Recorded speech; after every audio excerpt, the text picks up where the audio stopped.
Hi, I'm Maxine Penny and my pronouns are she, her, and I am the Goddess of Queens.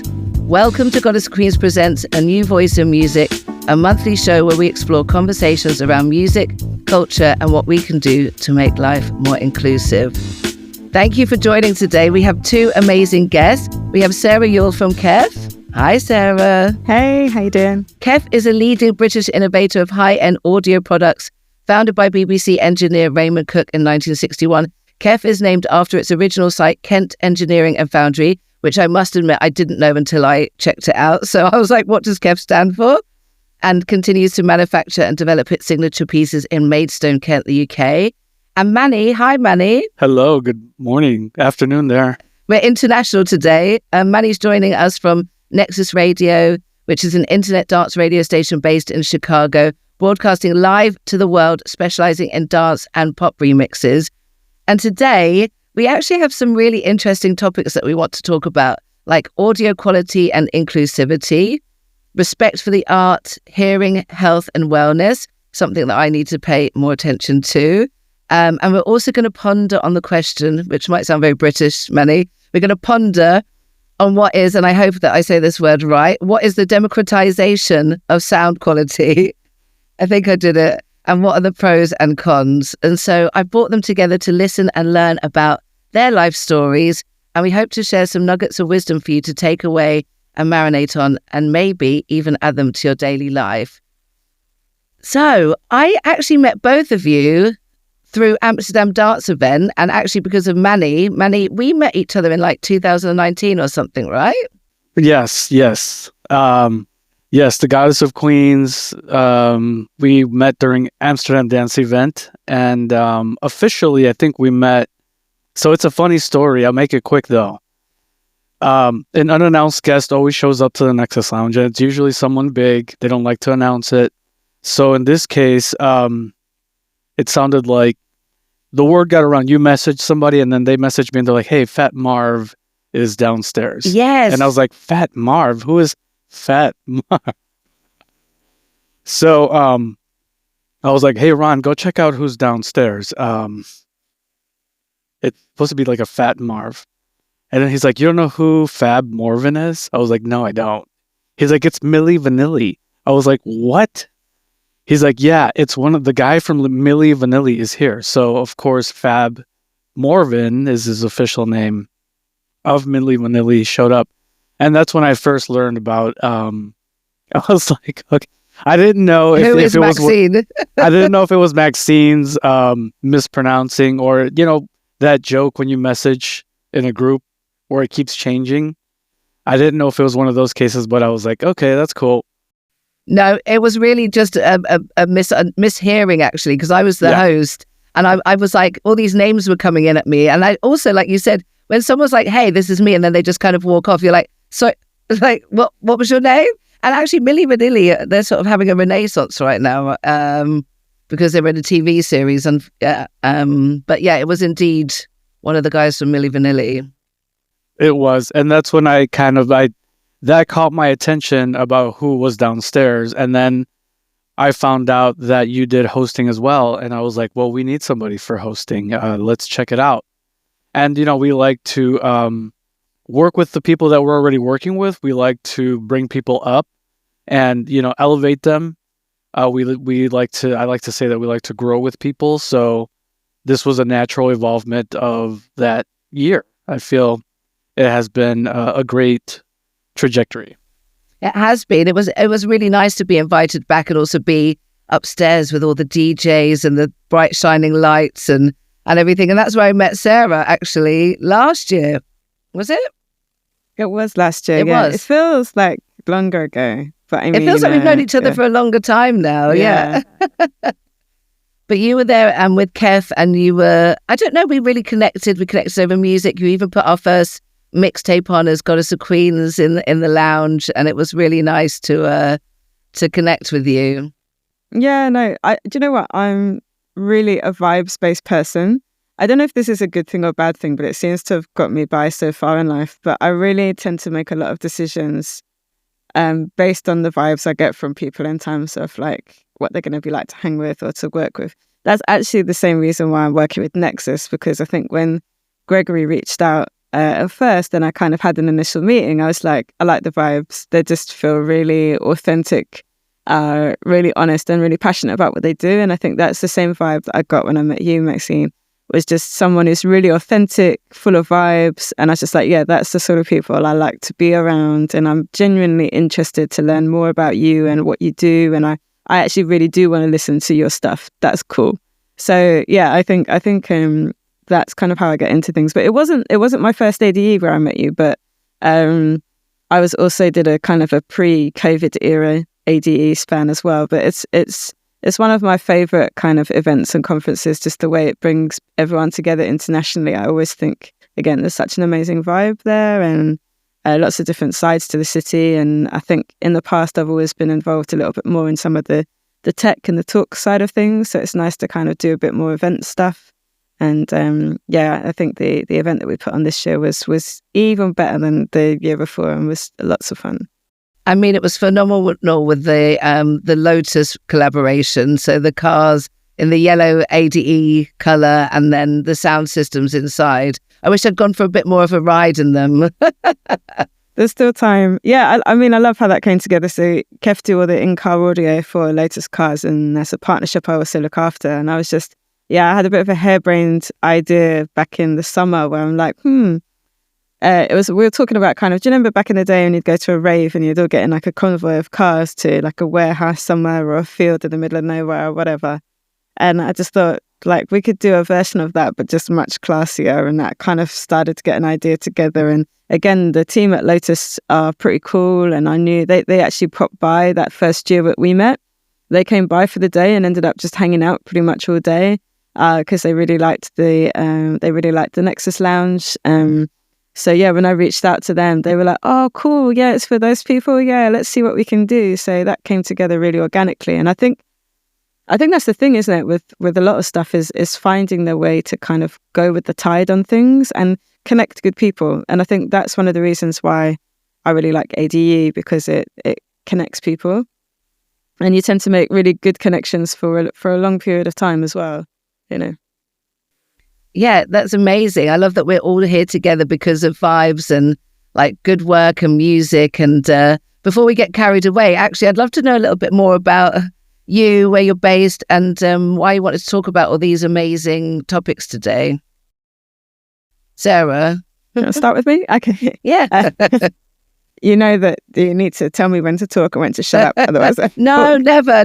I love that we all talk. So, I'm Sarah. I'm based in the UK. So I'm in London right now, central London. I'm based just outside of London normally.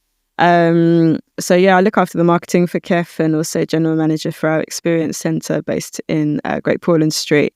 But I've been in audio, in music for a long time now, over 20 years, which makes me feel old. But it's been a long time. Started off originally as a sound engineer, but I've been in the business side for now about 20 years. So amazing. I can see you're also sitting in the podcast studio where I came to visit you actually in London in the sound gallery. Yeah, no, I'm sitting. I thought I would make sure that I'm in the right spot for doing this. So I'm in the official dedicated space for podcast recording. That's part of the space here in London. Yeah, and it sounds great. Thank you. You could tell it's a podcast studio. It sounds fantastic. And Manny, where are you calling us from? Where are you right now in the world? I'm in Chicago, and it's cold.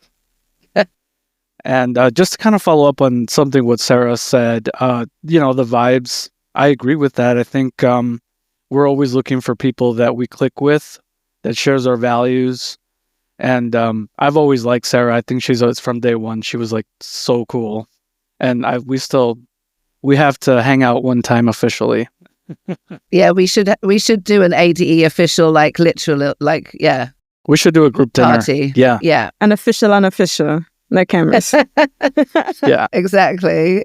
Tell me why you wanted to talk about audio quality. I mean, Sarah, you just said that you started off as a sound engineer, and what made you want to speak about this subject in particular? Yeah, I mean, without me going super nerdy, let me zoom out as to why I think it's important. I mean, it's kind of like, what is audio? What is sound? Sound is a movement of energy. So it's like when I'm speaking now, the air is moving, the microphone is capturing that movement of air. And eventually when you're listening to it, that air is moving back into your ears. So it's like the quality of the audio is so important because it's basically helping to manage that energy flow. Like if you're not protecting the quality of that audio on its journey, you're basically just eroding that energy so that it doesn't meet you with the same quality that was originally delivered. And like sound is so important, right? It's kind of, it's a unifying thing globally. It's the earliest form of communication. It's the things that brings people together, whether it's the marching drum, whether it's the dancing beat, whether it's the storytelling through generations, which helps define cultures in different countries, right? It's such an important thing. So for me, audio quality is number one. And I think just as we're starting to realize the importance of this with other senses, it's like taste, the importance of the quality of our ingredients and what we put into our body and how that affects our overall health and our wellness and our feelings. It's like also our sound of what we hear and the audio. It's also thinking about that and the quality of what we're putting in our ears, because when we put in distorted sounds and low quality sounds, we're actually damaging our hearing and damaging our health and our wellness and disrespecting that original energy flow. So it's something that I feel really quite passionate about, actually. If I may add to that, I feel that we're in the business of conveying the audio from one person, from the creator to the consumer. I completely agree with that. It's a transfer of energy. Music is supposed to convey a feeling, and I think high quality improves that. Yeah, I was also going to say it's really about the feelings. It can also be about your mental health as well. When you're in danger or when you're feeling, if you're watching a movie, the audio is really important. The sound is really important, and I think that's something super interesting that I feel a bit guilty now that I haven't protected my ears for some years, but I'm wearing my Kev headphones now. Don't worry, I've spent too many nights in a club with my ear next to a big stack of speakers, which is not doing them much good either. But I think it's learning and realizing. I mean, I'm sure we've all ate some junk food in our time as well, right? We didn't start our whole life on a healthy diet. So you live and learn, but I think it's like with knowledge comes some responsibility. And I think as you start to realize the importance, then you want to do all you can to try and improve that and to look after. What are your top tips on looking after your hearing or your health? Or, I mean, apart from, making sure that your equipment, because that's a little bit about the democratization of sound quality, right? So you can get all these expensive equipment, but maybe not everyone has access to it. What are your top tips for looking after it? I mean, you'd think I'd want to say something about that because I'm working for KEF, but actually I don't think it's just about equipment or how much you spend. I think it's really thinking about what you need and where you listen, right? Environment is so important, like your listening environment and the environment that you're in.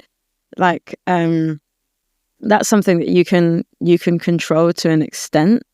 Obviously sometimes you can't control the environment that you're listening in, but if you have to choose a restaurant and one of them has sort of nice background noise and the other one is basically DJing at you at 110 decibels, you can choose where you want to eat, right? If you want to have some conversation. But I think in kind of day-to-day scenarios, I think the thing that we're guilty of is you see everyone wearing headphones, right, when they're on the commute and they're out and about. If you've got poorly fitting headphones or not very good quality headphones and you're turning the volume all the way up because you can't hear it very well, you are probably damaging your ears. Like a lot of the reason why you can't hear is maybe because the audio quality isn't a high enough fidelity, so you're actually hearing a lot of the distortion, or you're hearing a more muffled sounds, the frequencies aren't as apparent, or potentially it's just a bad fit, so the audio isn't being transferred so much to your ear, maybe just the rest of the bus passengers or the rest of the tube passengers instead. So I think you can look at the levels which you're listening at and try and take good care. The best thing to do though, honestly, is to take breaks. So if you are in an environment where you're exposed to high decibels on a regular basis, or you are in a noisy environment, like try and take some little breaks for your ears to, whether it's go outside, get a bit of fresh air, go into a quieter room, but just don't be there for hours and hours. That's when you really damage your ears the most. So yeah, take breaks. And if you want to listen to your music loud, listen to your music loud, but don't listen to it for long, long periods of time. To take little breaks. I agree. I think, Maxine, you can let me know, like, okay. Well, it's conversational style. So like if she says something that like I don't always have to jump in, you can like respond to something. I mean, I will always respond because I've always got something to say. But I mean, I mean, I was actually going to say like I have started to wear earplugs recently when going out, like clubbing or to like a music concert, and it does make a difference. Like I used to think back in the day that it like impeded my hearing, like that it stopped me feeling or being involved in the moment. But actually now it feels so good to protect my ears because the music can come through and the right music, but it just cancels out some of that bass or that those levels that are actually damaging to your ears. So, if you think that, and there's lots of new things out there now, you've got the loop earplugs, but I think that's a really nice one to take breaks, which is actually good for everything, right? Sitting at your desk for, 2, 3, 4 hours if you're hyper-focused, take a break, go for a walk. Anything at long periods is, starts to wear down, and you might not be able to be as creative as you want as well. Like if you're also, I know some of the music producers out there and just sit for hours and hours and hours producing, listening to the same bits over again. It's good to take a break. Manny? Yeah, I agree. And I think that also with headphones, physical comfort is important as well. And for me, I'm wearing, not to promote this brand, I'm not going to say who it is, but see this little band it's got? It pulls the weight off of the cartilage of my ears. And as someone who listens to music for hours on end, I completely agree with what Sarah says. We have to take a break. We have to be easy on our ears. If I overdo it, my eardrums will literally hurt. The next day, they'll start hurting. I don't know if my ears are already damaged, but I think we have to take care of our ears, and that's so important to wear protection when you're going out to the club. Especially if you're a DJ and you do that for a living. Yeah. I can't imagine putting your ears through that day in and day out. Yeah, I have a slight bit of tinnitus, which unfortunately I went to get my ears tested and they were like, that's never going to go away. But all you can do now is protect your ears, because I was listening to so much music at a high pace, and also, like we said, in the club DJing. So, I think it's important, no matter where you are in your journey, to take action. I can't remember what the stat is, so apologies. Now I'm not going to make it up, but I was reading that they think there's a ridiculously high percentage of people that are going to end up with some sort of hearing health problems or hearing damage or tinnitus. It's coming, and I think that's why there's a lot of companies which are really kind of looking into hearing health, because it's kind of the one area that we don't really focus on as much, or it's not seen as cool to do something about. It's like glasses overcame that years ago, right? There's people that wear fake glasses with no prescription because they want to wear glasses, right? So, and there's all the fashion brands, there's different styles. You can really personify your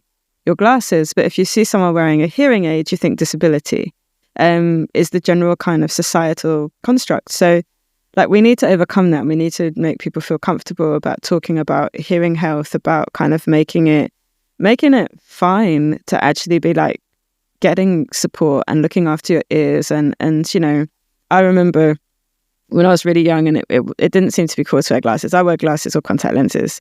And I remember like trying to be like squinting at the board because I didn't want to wear my glasses.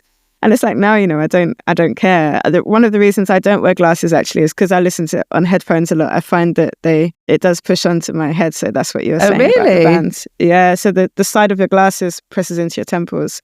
So it's kind of, I tend to prefer contact lenses. I think generally that's something to be aware of, because the ear can get fatigued as well. It's like your ear catches the sound. There's your eardrum basically, and it's the sound pressure which goes onto it and makes your eardrum vibrate, which is kind of how your brain translates the sound. So if you imagine that's just pumping at your eardrum, have you watched a subwoofer move when there's bass going through, and you can see that that's basically what your eardrum is doing.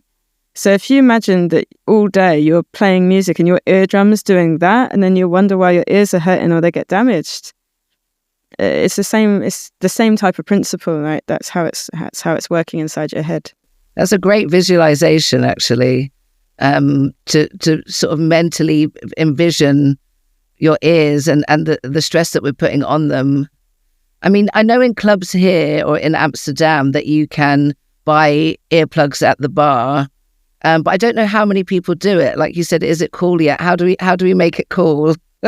Yeah, goodness knows. I feel like if you gave out earplugs, which some clubs do, I still feel like we're more in a place where people will try to swallow them than they would put them in the ear. A lot of DJs I know have started to wear them, but the consumers, I have not seen them wear them yet.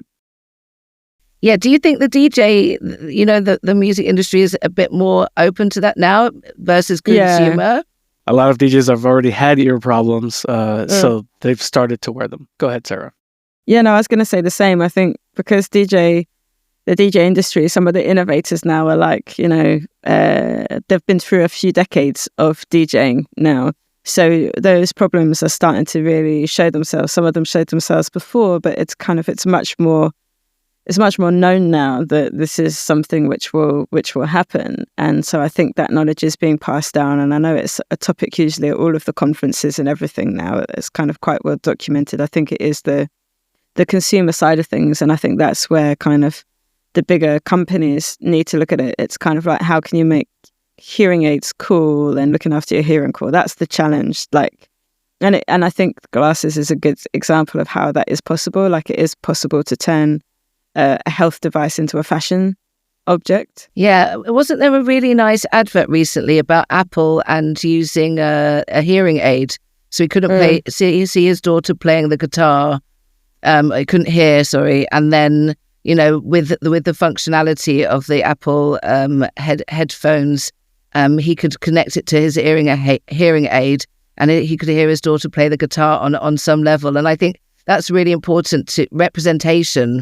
Like I was saying earlier, I think, there's so many different avenues to be creative in the music industry. It's not all just being a DJ or playing music or being a singer. There's other creative opportunities that can be there. And I think, that there should be more representation of that as well. Yeah, I think it's an interesting point. There's a couple of things there. I think one, I was really pleased when I saw Apple announce that feature, because I think that then puts pressure on other companies to develop as well. So it's basically they've got a hearing thing that's built into the new AirPods Pro 2s and the Max headphones, I think. But I think that then opens up the doors for more companies to be like, okay, we need to get on this. We need to do something more widely available. But yeah, I mean, I think your point about the different roles in the industry, I think that's it. I think, we can be quite, we can think in silos when we think about the industry and opportunities. And I mentioned briefly, I'd started out as a sound engineer. So, I went down that road because I was particularly nerdy at school. I was also quite shy at school, and I really wanted to do music, but I knew there was no helling way that I would want to stand up in front of everybody and perform. Like, that just sounded like the worst thing in the world. And I played an instrument, but I played the flute, which I realized is just not as cool unless you can be like a jazz flautist, which I was not. I was like green sleeves, So I was like, I don't play a cool instrument. I'm terrified of doing anything in front of anybody.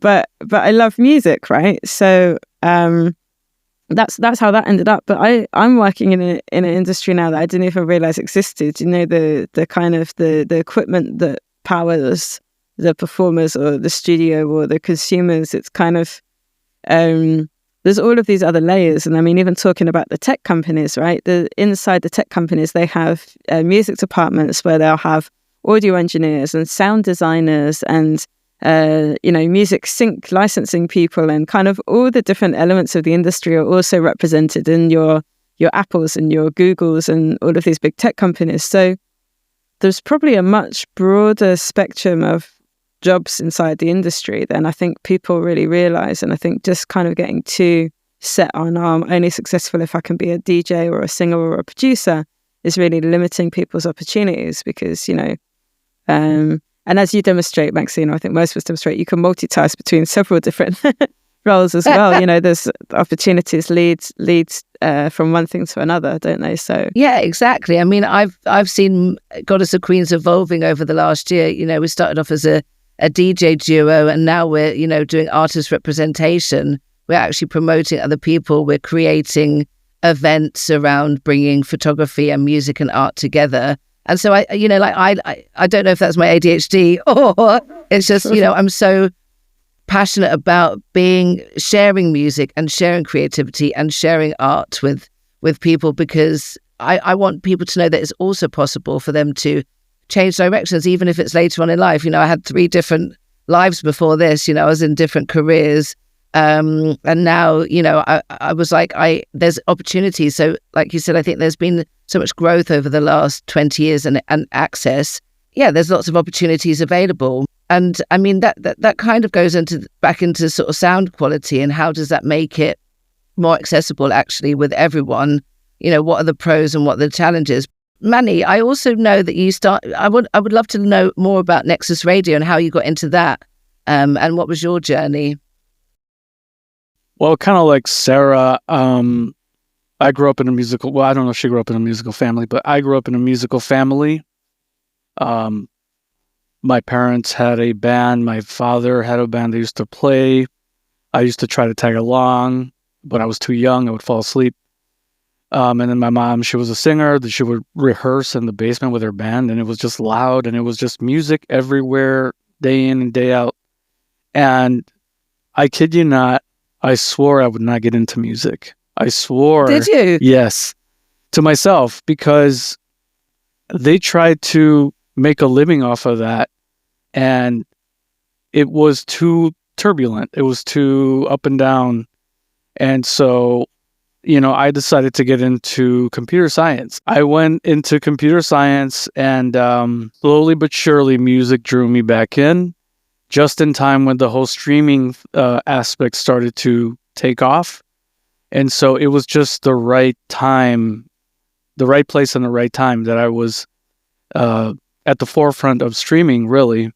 And that's where technology and music came together for me.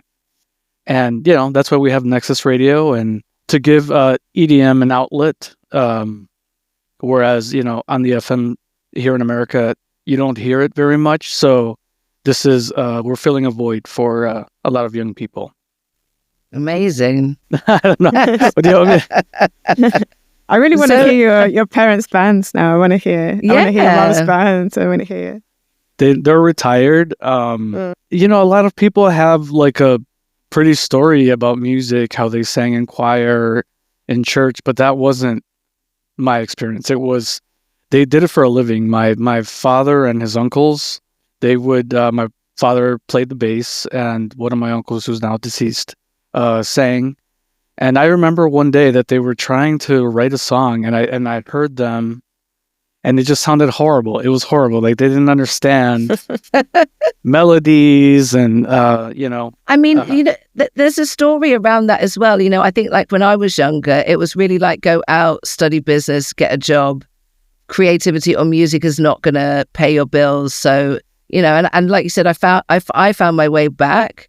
But I think there's a misconception there that, you know, like, yeah, you can actually make money again, like if things are accessible, and there's different ways into showcasing your skills and your music and your art. That yeah, I mean, I don't know if that's what you felt like. Well, I was going to say that they sang at weddings. It became a wedding. They became wedding singers.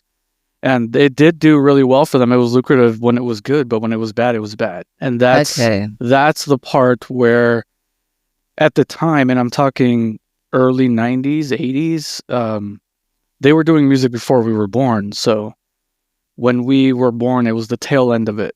It was, you know, it created a lot of problems for them. Yeah.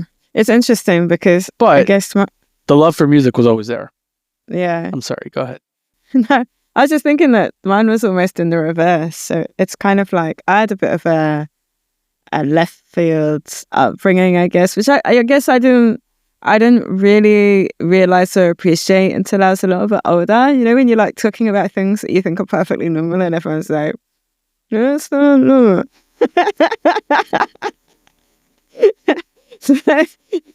so, yeah, like, I grew up mainly, it's just me and my mum. My dad's American, but I kind of lost touch with him for a period of my life.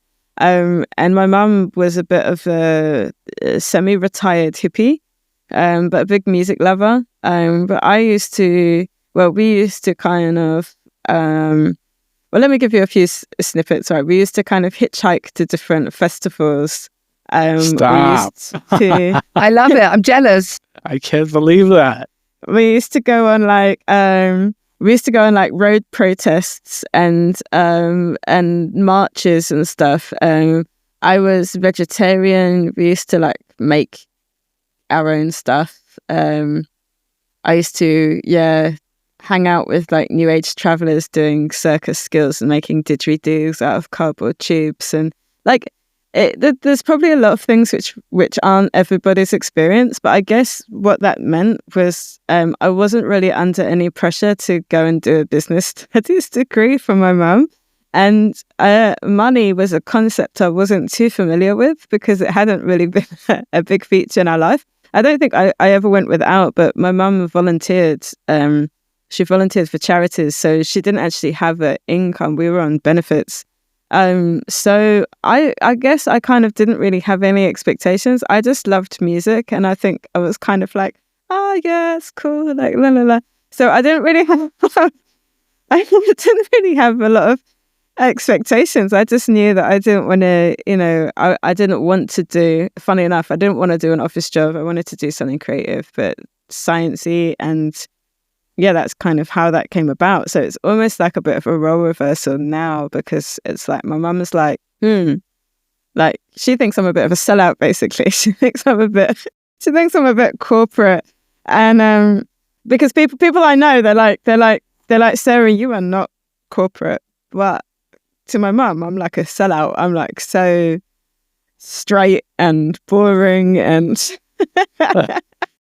I love these stories, and yet we still ended up in this conversation today. So it doesn't really matter what path you take, as long as you follow what you are passionate about. I love that story. And I kind of feel like I grew up in a more conservative, small town, upbringing, and me coming out and being completely throwing everything out the window, basically. And music still though drew me back into music, and I think it did the same for Sarah. I think the power of music is too hard to deny. It is, I think I touched on it a little bit earlier, but even mental health, it's been there with me. Music has been my friend. It's been on my journeys with me, and it has been like the soundtrack to my life. Like I often think maybe I'm a bit lucky being in Amsterdam, but like cycling over a bridge at 2:00 in the morning after a party, and everything's quiet, and you're like, wow, and you're listening to something on your headphones, and I don't know, it feels very special and very magical, actually. I mean, what music has made that feel for you? Like, have you had any moments where you're like, this is a moment, this is it, like with music or on a dance floor or a specific song? Manny? Actually, it's an unfair question because like there's so much. Well, there's a meme about DJs and the requests, right? Yes. I was that guy putting in the request for this song like every hour, and I can't remember the name of it. I want to know the song. I want to know. It was like a Donna Summer remake of... Okay. I'm going to have to figure it out which one it was, but this was like 1990s. So I'm dating myself too, but, at the club, young, and I just wanted to dance, and I liked that song, and I was like, well, are you going to play it or what? It wasn't until he said, okay, stop, I'm going to play it. I was like, fine. But yeah, that song was obviously Donna Summer, I Feel Love is a classic, but it was a remake of that, and oh my God, I'll find it for you. Let me dig real quick, Find and it I'll by the end circle of the back. show. Yeah. I mean, actually, what do you think of the taboo, Sarah, of like asking the DJ for a song? Is there a taboo around it? Do you know what? I used to be terrible. I used to be so bad. Like when I think back to how I was, not only would I be there with my request, like I know a bit times where I'd stand at the front just like waiting for my, I'm like, Dude, seriously. Just like not dancing, just like standing there looking vexed. Like play my song. Damn. I'm like, come on. Someone did it to me once. They'd put on Charlie XCX on their phone, and they sort of threw it over the DJ booth. But the thing is, I didn't have the song, and then they literally stood there giving me the evil eye for about 2 hours instead of dancing. And I was playing disco, man. I was playing house. We were DJing for the Amsterdam Gay Men's Chorus, and we were having a high life. And they just stood there right in the middle of the dance floor, staring me out, like just sort of showing. And I love Charlie XCX. So I was like, sorry, I just don't have it. I found the song, by the way. Yeah, it's called "Sing It Back" by Moloko. Moloko. Yeah. Moloko. Oh, I love this song. Yeah. Yes, sing it back. That was a dance floor banger. Resisting, trying to sing it. Yeah, it was. That is a tune. Oh, I love that. That is a tune. He should. I know. They should have played that. Yeah, no, that's like classic 90s. He should have played it every hour in the club. Exactly. Name and shame. How dare you? No. What was that? Was that like 98 yeah, it or was something? like, so like around 97, 98? Like 90s, maybe 2K. Let me see. When did this come out? I think it was late 90s. I'm going to say 98, but I might be wrong. Bring it back. Let me ask AI. Bring it back to me. When did Moloko? ChatGPT. I remember having like a big moment in a club in the 90s with a tune. It was like the first time I heard it because 98. Yeah. 1998. Look at that. Nice. Dude. Wow. I'm usually rubbish at quizzes, so I'm quite proud of myself. But I used to go raving a lot in the 90s. So I didn't often go to commercial clubs, but I remember I went out to a commercial club when I was probably a bit too young to, but this tune came on and I just remember having this moment and just being like, oh my God, what is this song? And it was DeLacy Hideaway. Do you remember that tune? Oh, yeah. It just sounded so good. It's like proper like uplifting kind of 90s house, isn't it? It's kind of a nice big vocal. I love a vocal. Let me find that one. DeLacy Hideaway. I love a fall to the floor. I love, music is so powerful. You know, it really empowers everyone to come together and like really express themselves creatively, whether it's dancing or like, I love looking around a place where I'm at and like seeing all different types of people come together. Seeing the reaction. Yeah, exactly. One of the best moments I had for that, there used to be a rave that happened in Milton Keynes in the UK called Helter Skelter at the Sanctuary. And I remember being there probably around year 2000, maybe even 2001. I'd come down from uni and Andy C was on and he just dropped... I know Andy C. He just dropped Body Rock, which was a tune that he did around that time. And it was a different vibe to everything else. Like drum and bass was going through quite like a dark, like there was all like the Bear Company style, like quite fast, BPM, and this came on. It was like ding ding ding ding ding ding ding, and it was interesting because you just looked around and like the whole crowd was just like bobbing to like this tune, and you hadn't really seen that. And I just remember that being like a real like vibey moment. It was like the first time I think it had been dropped, and I was just like, that is so cool. Isn't that a thing when you realize and you look around that everyone's feeling the same vibe? Yeah. That's a special feeling that maybe a lot of younger people don't know yet because of the pandemic and technology, but that is something everyone should experience. Yeah, I mean, not to also give my age away, but back in the day... oh, come on, it's out now. Yeah. I'm coming out. But it's like those moments on the dance floor, like not being on your phone. I know maybe it's like a media thing, but like I know there's a lot of places that still don't have that, but it's really important just to be in the moment, like be with the music, be with the people around you. And I think maybe a bit, the pandemic and the young generation haven't really had that experience. So they don't really know what it is to be in that moment. And I really wish that it would come back. Do you think that it's coming back? Yeah. I mean, I think it's an interesting one, my point of view, because obviously we've had the whole phone in your hand clubbing, where it's like people are just filming everything. And, when there's pictures of people they're posing, they're not in the moment.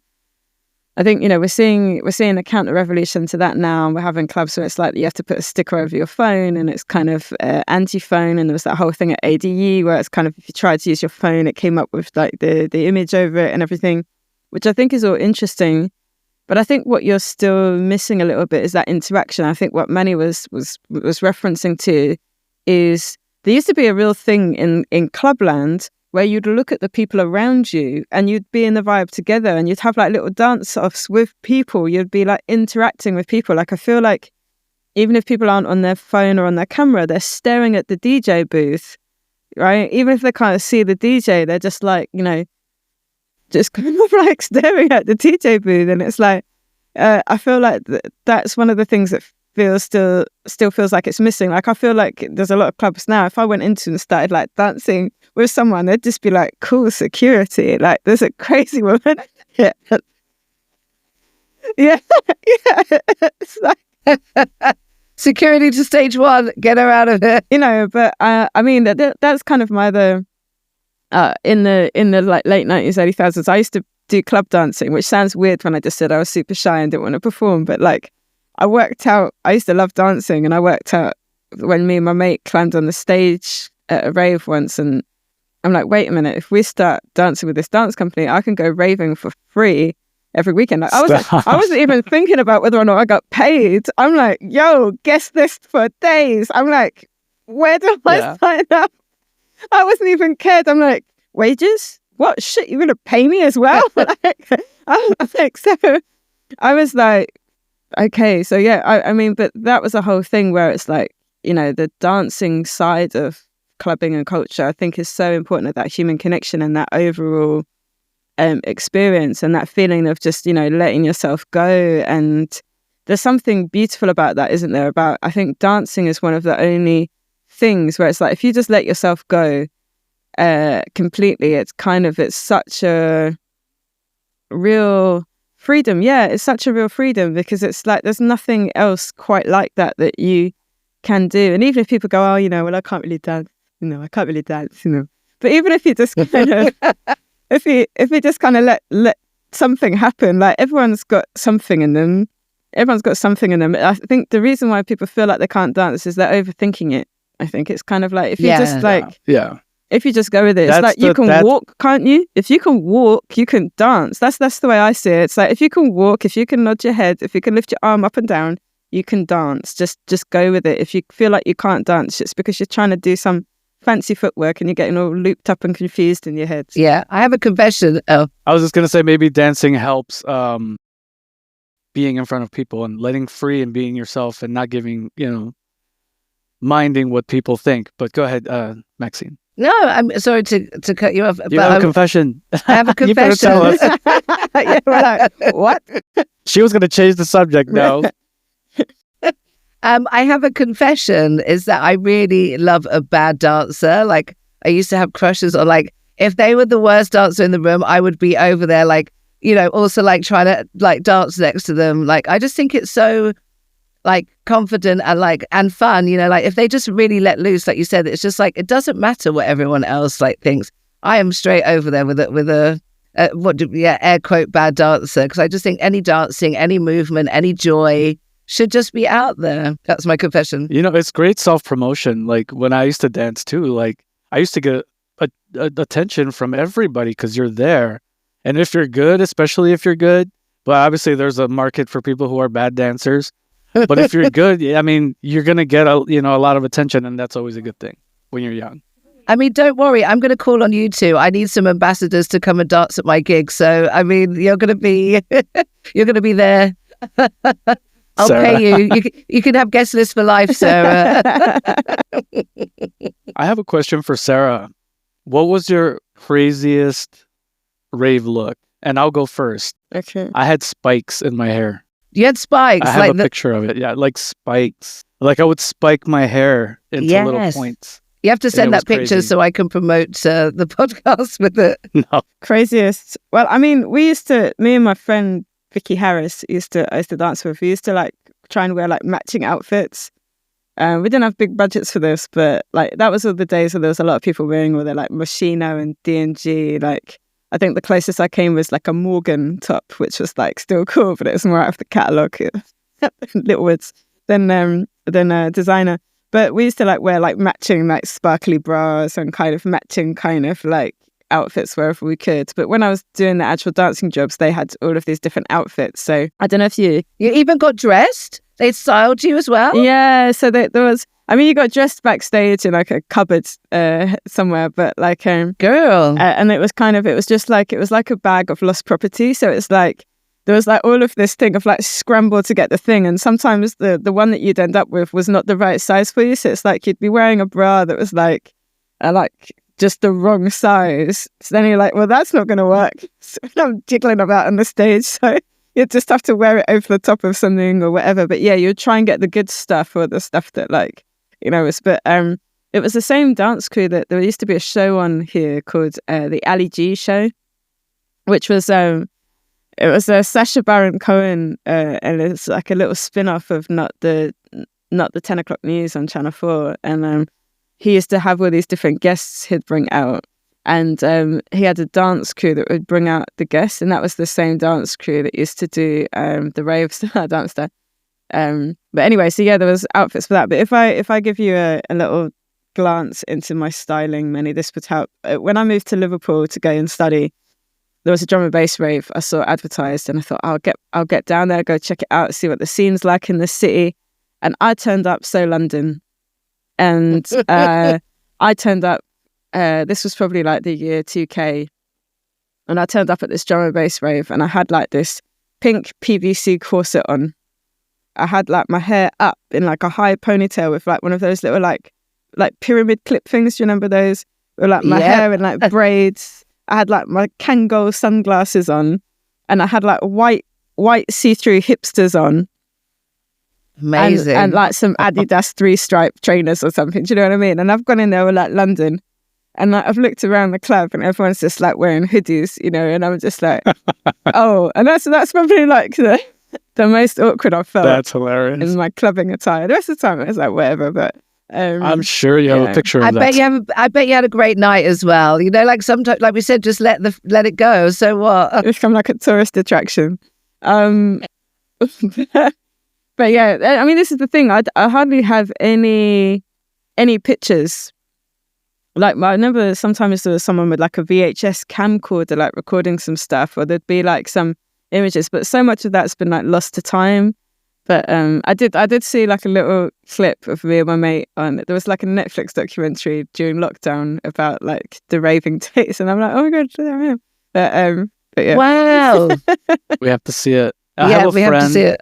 Fortunately, I have a friend that documented everything, and she terrorizes me with these photos every year. I mean, so that's a conundrum, right? I don't know why I just said conundrum, but like, there's a part of you that wants it documented. I don't think I wanted any of my rave days documented, because I think I'm an ugly duckling. I think I got better with age, like a fine wine. I don't think I would have wanted anyone to see me. But at the same time, those memories and those moments, you want to capture. But I will never forget the amount of joy that I have had through festivals, through music, through clubs, and the amazing platform and communities that I've been privileged to be a part of.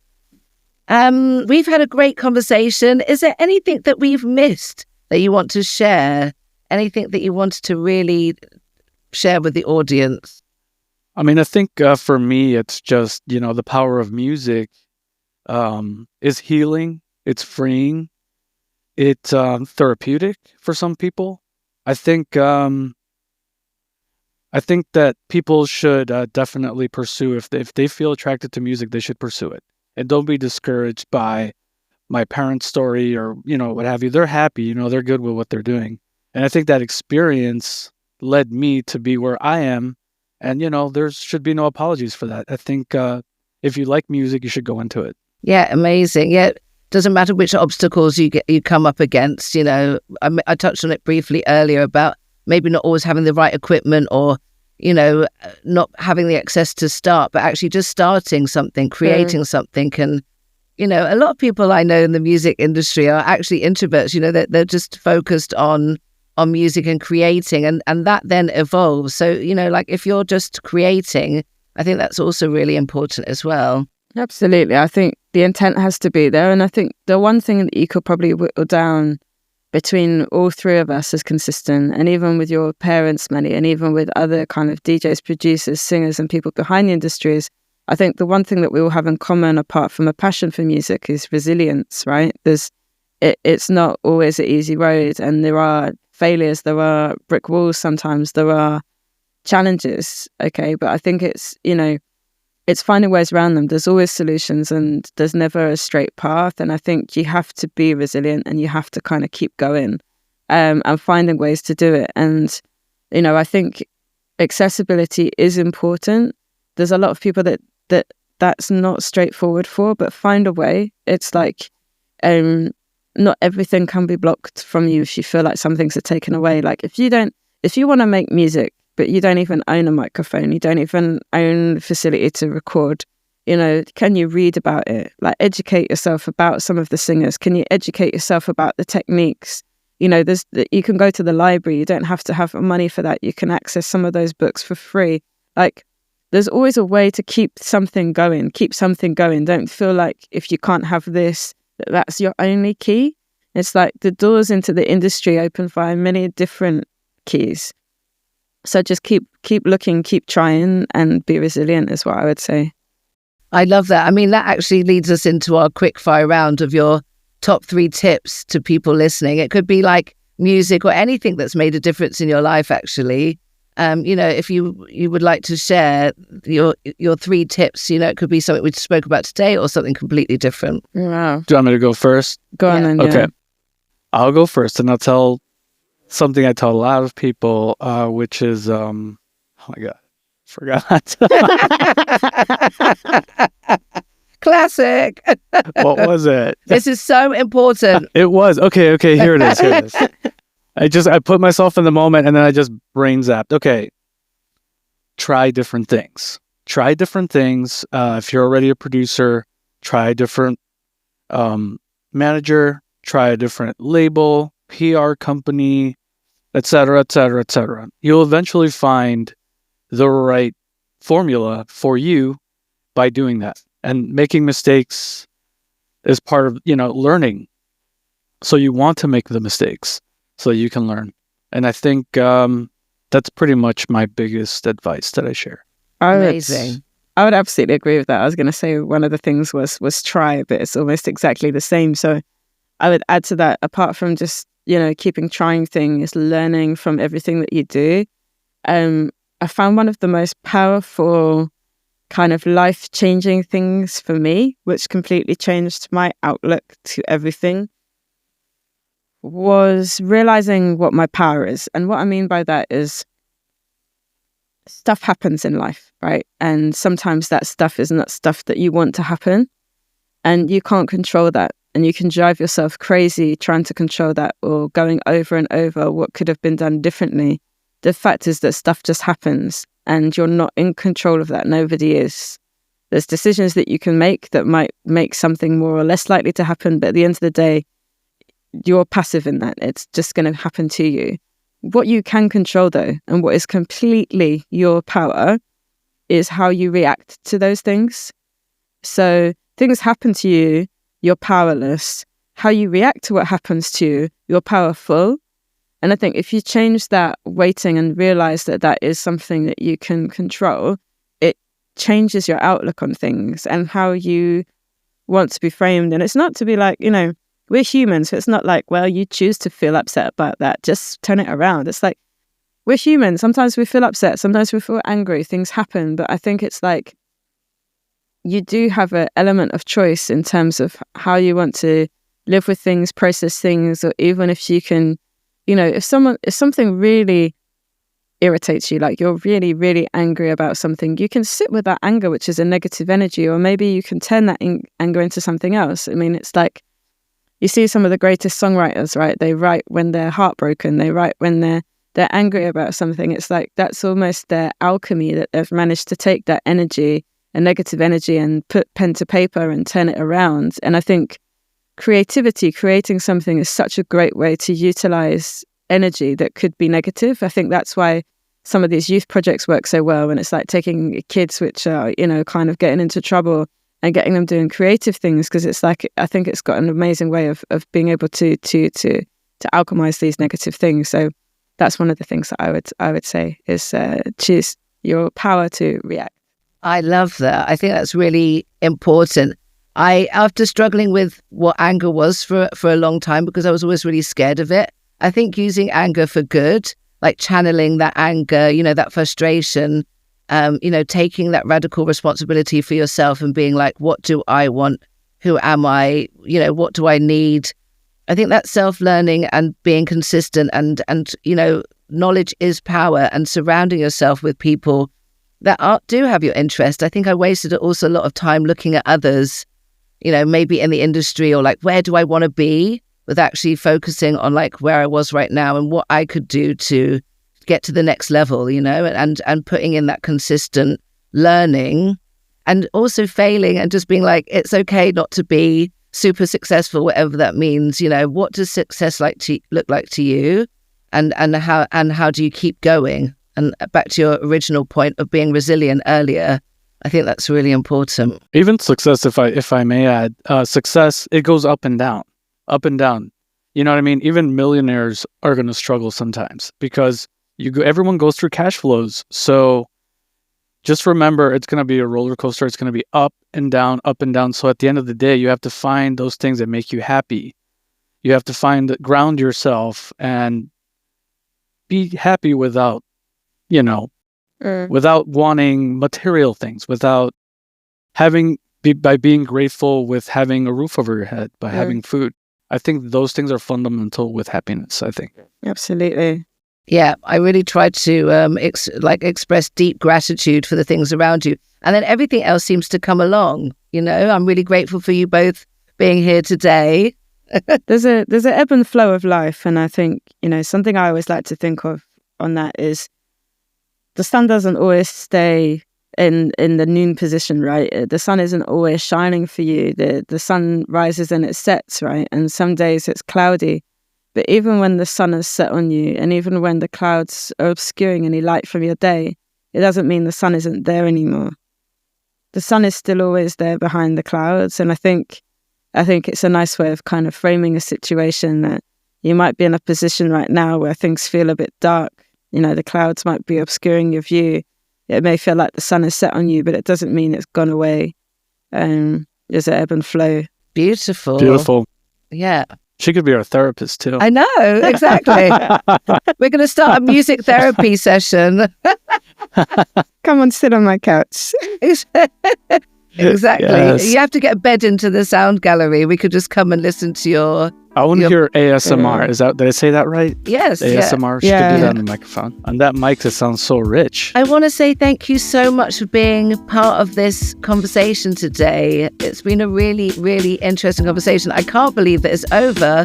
I feel like we want to have more. Maybe we're going to have you back in the next episodes coming up. But indeed, if you understand yourself, you understand the world. This has been Goddess of Queens Music, a monthly show where we explore conversations around music culture and what we can do to make life more inclusive. Join us and follow us for more. Thank you. Thank you both. Thank you. Thank you. Bye-bye.